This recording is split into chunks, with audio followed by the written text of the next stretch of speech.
Bonjour, mes chers élèves de la 6e année primaire. Je suis très heureux de vous savoir encore nombreux à me suivre dans cette nouvelle leçon. Installez-vous. J'ai besoin de votre attention. Et là, nous sommes dans le cadre de notre leçon de français, grammaire.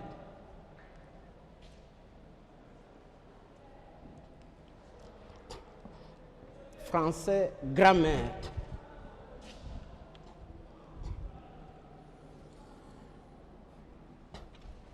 Très bien.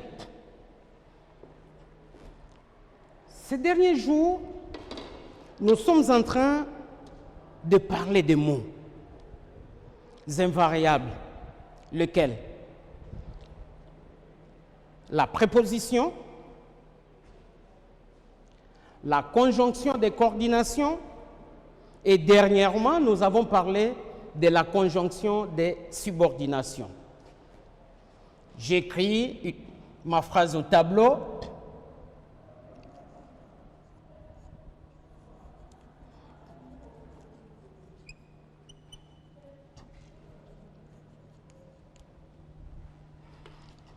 Le chauffeur dit que la voiture est en panne.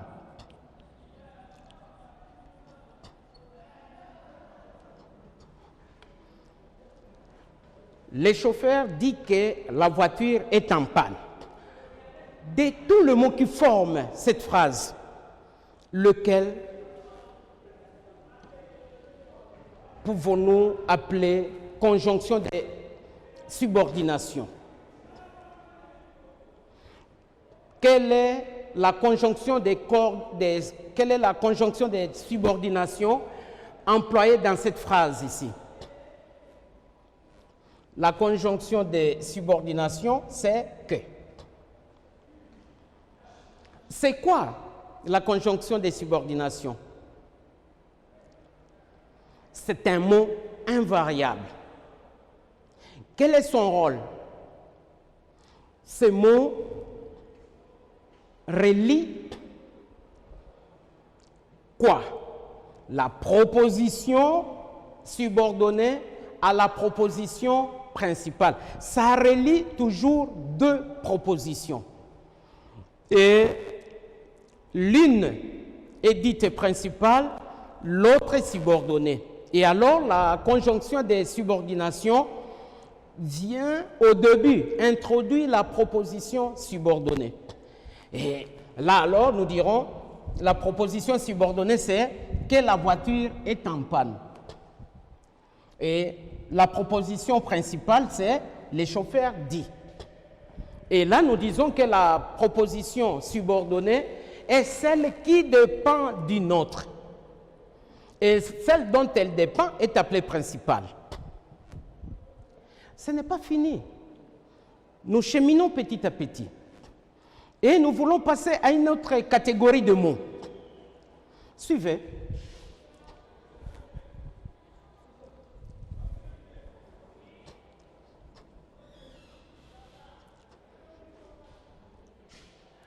Qui va lire?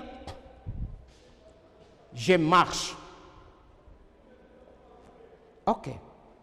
Je marche. Je vais ajouter un mot.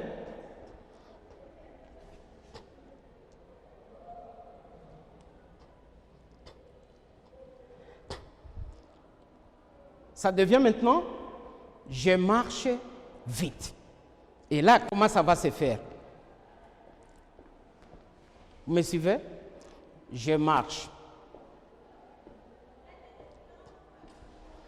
Je marche vite. Vous comprenez à partir du mouvement?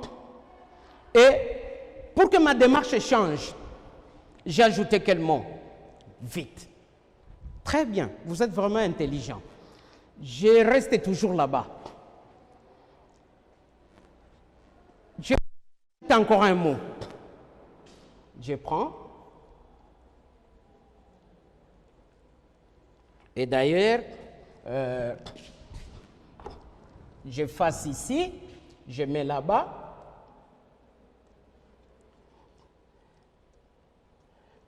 Et maintenant, nous allons à la nouvelle phrase.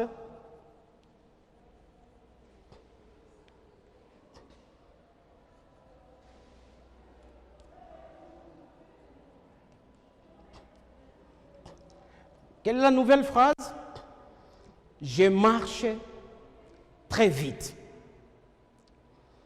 Je reprends le mouvement. Je marche. La deuxième phrase, je marche vite. Et la troisième phrase, je marche très vite. Vous observez la différence. Et alors, quels sont les mots que j'ai dû ajouter pour que ma démarche change? C'est vite et très. Très bien. Et quand on met la phrase ici au pluriel, on dit nous marchons vite. Est-ce que la forme du mot vite va changer? Non. Les filles marchent vite. Est-ce que la forme du mot vite va changer? Non. Vite est un mot invariable. De la même manière que très est aussi un mot invariable. Donc, vite et très sont des mots invariables. Et maintenant, va-t-on les appeler des conjonctions, des coordinations, des subordinations? Non. Va-t-on les appeler des prépositions? Non. Et comment va-t-on les appeler? On va les appeler les adverbes. Mais moi ici, je préfère mettre au singulier. Donc aujourd'hui, nous allons étudier l'adverbe. L'adverbe vite, l'adverbe très. Qu'est-ce que j'attends de chacun de vous au terme de la leçon? 1. Chacun d'entre vous doit être capable de me dire c'est que l'adverbe. Qu'est-ce que l'adverbe? Il faut arriver à le définir. Et ensuite, il faut que chacun arrive à donner le rôle qu'un adverbe joue dans une phrase. Et après cela, chacun d'entre vous doit être capable d'utiliser les différents adverbes dans sa conversation, dans son expression, tant écrite qu'orale. Et dans tous les textes, reconnaître, dès qu'on lit un texte, on repère facilement les mots qu'on appelle adverbes. C'est retenu? OK. On reste encore au premier cas. Je marche. C'est une phrase. Cette phrase est composée de combien de mots? 2 mots. Quel est le premier mot? Je. Et le deuxième mot? Marche. De ces 2 mots, quel est le plus important? C'est marche. C'est le verbe. C'est le mot qui fait parler la phrase. Maintenant, quand on ajoute vite ici, qu'est-ce que ce mot a fait? Il est invariable. Il ne change pas de forme. Et je crois vous l'avoir déjà dit. Quand un mot est invariable, on n'a plus besoin de connaître, de parler du genre, ni encore moins du nombre. Donc, un mot invariable n'a ni genre, ni nombre. Vite, c'est un mot invariable. Donc, il n'a ni genre, ni nombre. Très, c'est un mot invariable. Il n'a ni genre, ni nombre. L'adverbe est un mot invariable. Il n'a ni genre, ni nombre. Mais ici, je marche. Marche ici, le verbe exprime une action. Et en mettant vite, qu'est-ce que ce mot a fait? Le mot vite a modifié le sens du verbe. Vous me suivez? Le mot vite a modifié et complété le sens du verbe. Je répète, l'adverbe vite modifie et complète le sens du verbe marche. C'est compris. On passe au cas suivant. Je marche. C'était d'abord je marche vite et j'ai ajouté très. On a déjà dit que c'est un mot invariable. Donc il n'a ni genre ni nombre. Mais ces mots très, ils changent, ils modifient le sens de quel mot? Ici, si vous observez bien, c'est vite qui modifie le sens du verbe. Mais très modifie plutôt le sens de l'adverbe vite.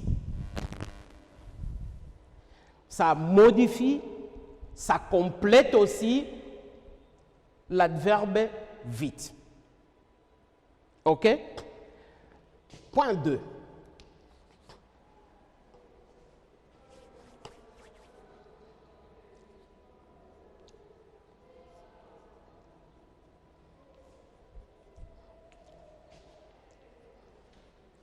On prend la première phrase.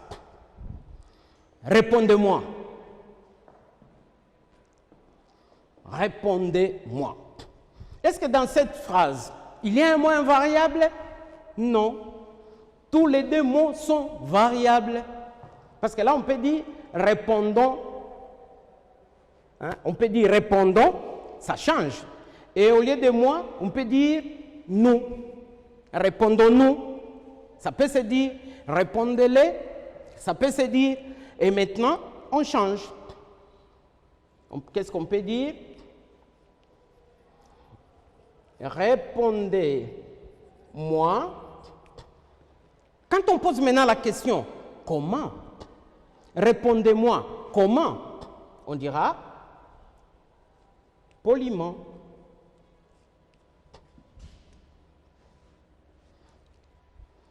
Répondez-moi, comment? Poliment. Donc là, la façon de répondre change à partir du mot poliment. Donc poliment, c'est un mot qui modifie le sens et complète le verbe. Donc ça modifie et ça complète le sens. Et alors, comme ça modifie, en complétant le sens d'un autre mot, on l'appelle adverbe. Et d'ailleurs, bien que vous soyez encore à l'école primaire, on peut essayer de couper les mots.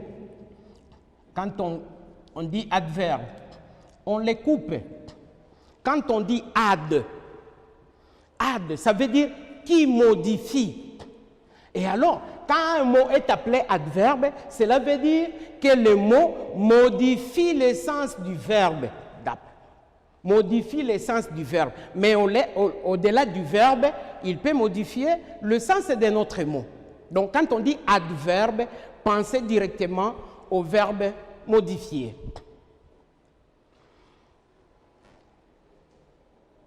Quels sont alors les autres mots qui peuvent modifier le sens du verbe ou le sens d'un autre mot? 3.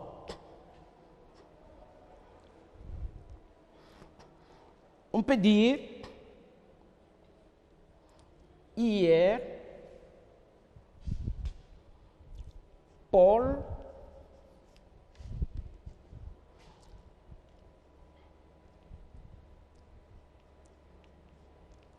avait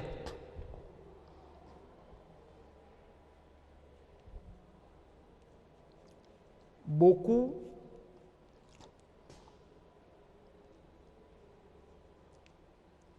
crié. Hier, Paul avait beaucoup crié. Paul avait crié quand? Ça modifie. Donc là, c'est avec indication de temps. Hier. Hier, c'est un adverbe. Paul avait crié comment? On dira beaucoup. Beaucoup, c'est aussi un adverbe qui indique la quantité. Donc, alors au tableau, là, nous avons dégagé combien d'adverbes? Nous en avons 4. Vite, très, non, 5 plutôt, vite, 1, très 2, poliment 3, hier 4, beaucoup 5. Mettez-vous maintenant au travail. Bougez vos cerveaux. Trouvez d'autres adverbes au-delà de ces 5. Et à partir d'ici, pour vous aider, à partir d'hier, on peut trouver encore quoi? Demain. Demain, c'est un adverbe. On peut trouver quoi encore? Aujourd'hui.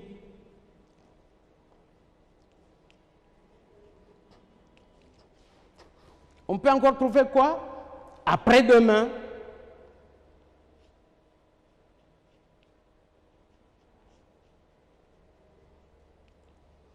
Et à partir de là, on peut trouver autrefois.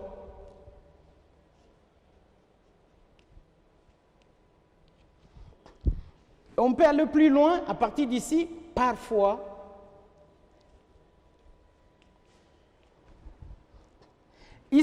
Ils sont très nombreux, toujours. Quoi encore? Souvent, vous avez du retard pour trouver. Quoi encore? Et je mets le point de suspension. Mais ici, je voudrais vous dire que vous-même, s'il faut, ajoutons beaucoup, ça vaut la peine. Beaucoup. Comme on a beaucoup, on doit mettre peu. On continue. Mais au-delà de ça, à partir de poliment, vous voyez, poliment, ça se termine par ment. Et alors, à partir des adjectifs qualificatifs, nous pouvons arriver à former beaucoup d'adverbes. Par exemple, à partir de l'adjectif sérieux, on aura sérieusement. À partir de l'adjectif heureux, on aura heureusement. À partir de l'adjectif courageux, on aura courageusement. Courageusement. Courageusement. Donc là, on ajoute tous les adverbes qui se terminent par un. Bravo. Qu'est-ce que nous venons d'apprendre? L'adverbe. Très bien. Qu'est-ce que l'adverbe? Nous venons de dire que l'adverbe, c'est quoi? C'est un mot invariable. Un mot invariable. Quel est le rôle d'un adverbe? C'est un mot invariable qui modifie et complète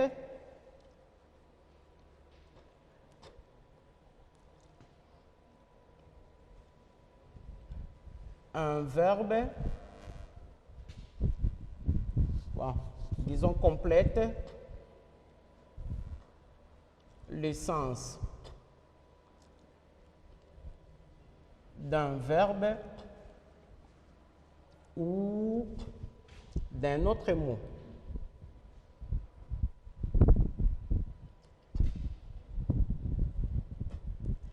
Très bien. Quels sont les différents adverbes que nous avons étudiés? Nous avons trouvé, il y a demain. Et pouvez-vous l'employer dans une phrase? On peut dire, demain, j'irai rendre visite à ma tante. OK. Aujourd'hui, employez-le dans une phrase.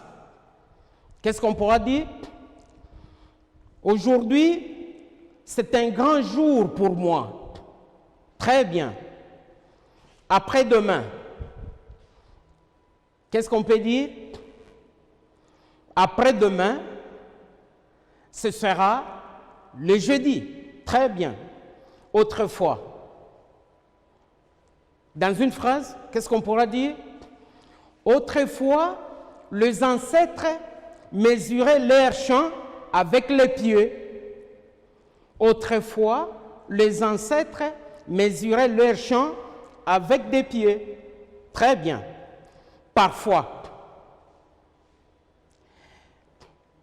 Qu'est-ce qu'on peut dire?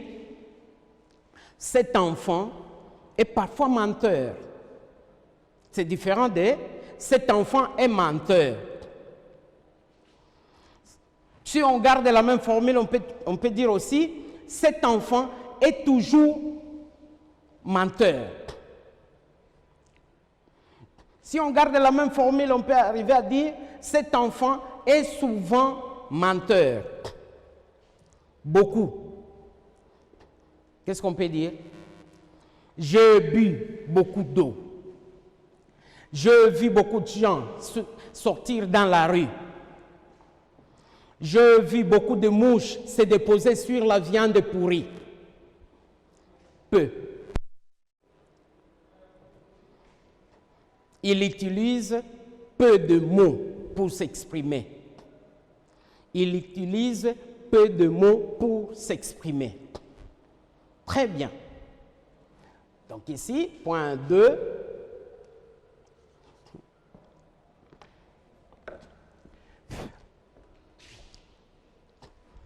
Point 2.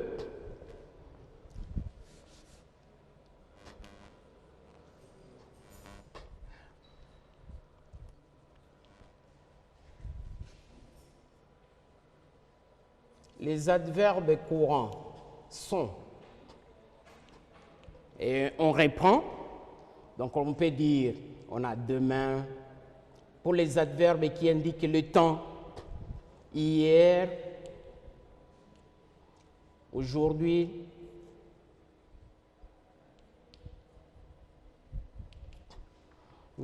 toujours, souvent,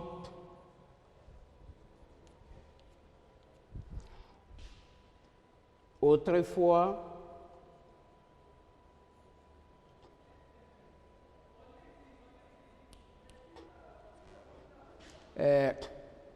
beaucoup, qui fait penser à peu, et tous les autres en ment. Et tous les autres adjectifs en ment. Exercice.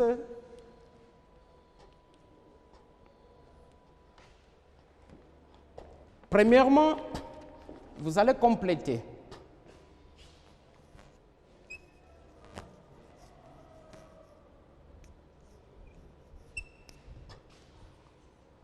Complétez ces phrases avec des adverbes. Et ici, je voudrais dire des adverbes qui conviennent. 1. Les bateaux vient de.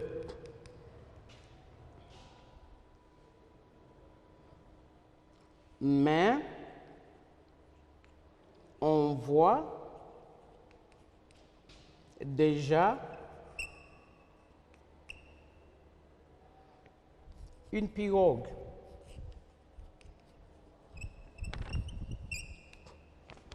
Numéro 2.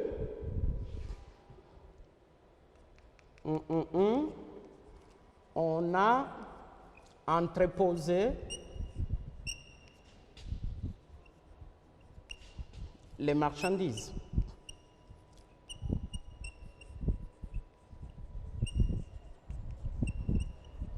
On a entreposé les marchandises ici.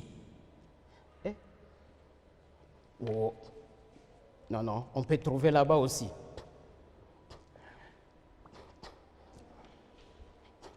Et 2.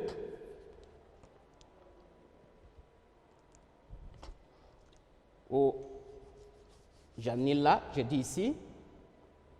Il est venu et il est reparti.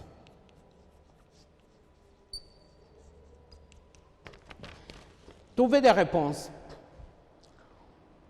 Le bateau vient. Qu'est-ce qu'on peut dire? Je n'ai pas pris un adverbe qui se trouve là-bas. Il n'est pas là. Trouvez un autre. Qu'est-ce qu'on pourra dire? Le bateau vient de loin. Si vous avez trouvé, bravo. Mais on voit déjà une pirogue. Et là, qu'est-ce qu'on peut dire? On peut puiser ici maintenant. On dira, hier, très bien, on a entreposé les marchandises. On peut dire ici. On peut dire là-bas. Et il est venu. Et, qu'est-ce qu'on pourra dire? Et aussitôt, c'est pour dire qu'il n'a pas traîné. Aussitôt, il est reparti. Grand bravo.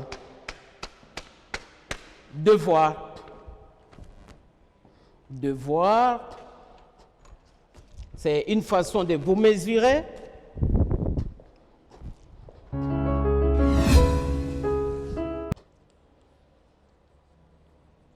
Devoir à domicile. Vous essayez de travailler seul et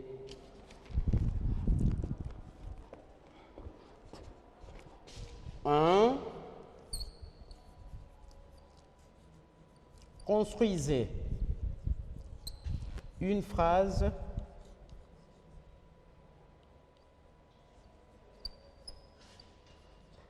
à l'aide de chaque adverbe suivant. 2 points. Premier adverbe, toujours. Deuxième adverbe, je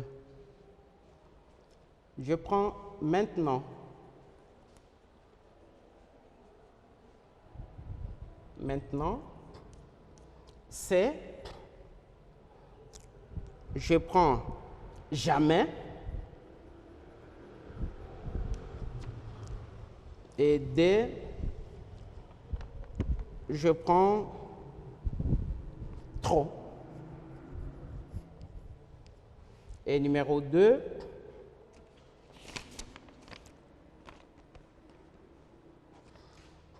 souligner.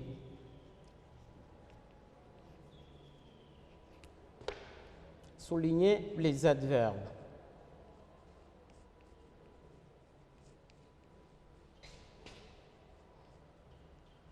Dans ces phrases.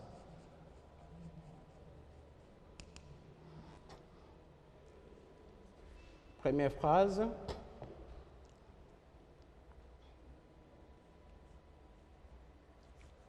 Parfois, maman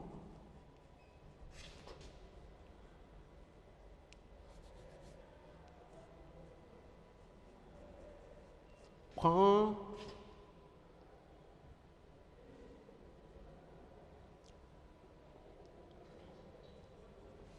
de la bière. B,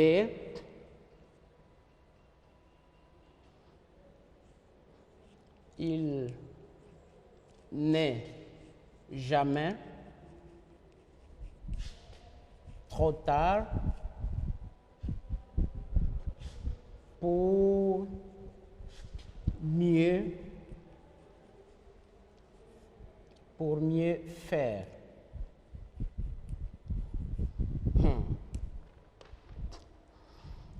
Parfois, maman prend de la bière. D, Il n'est jamais trop tard pour mieux faire. J'attends vos réponses au numéro WhatsApp 243 99 843 0123 ou dans mon adresse électronique zakouani